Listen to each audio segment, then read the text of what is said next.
అందమైన పెళ్ళాన్ని పక్కలో పెట్టుకుని కూడా ముట్టుకోవడానికి వీల్లేక గడ్డాలు పెంచుకుని పిచ్చివాడ్లా పార్టీ వెంట నువ్వు తిరుగుతుంటే శభాష్.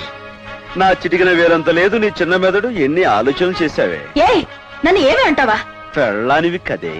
ఆ? నువ్వు అన్నట్టుగా ద్విపాత్రాభినయం కాదు, తల్లిని సంతోషపెట్టే కొడుగ్గా, కార్మికుల కష్టాలు కన్నీళ్లు తుడిచే యూనియన్ లీడర్గా, అహంకారపు పెళ్ళానికి అర్ధాంగి అర్థం తెలిసొచ్చేలా చేసే ఘరానా మొగుడిగా త్రిపాత్రాభినయం చేస్తాను.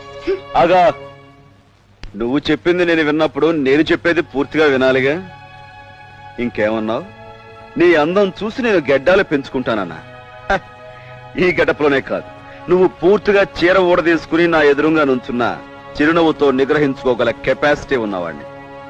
నన్ను ఉమాదేవి మొగుడు అంటారు, లేక నిన్ను లీడర్ రాజు పెళ్ళం అంటారో తేలుస్తా. ఇంపాసిబుల్. ఇంపాసిబులా ఇస్త్రాకులు కట్ట?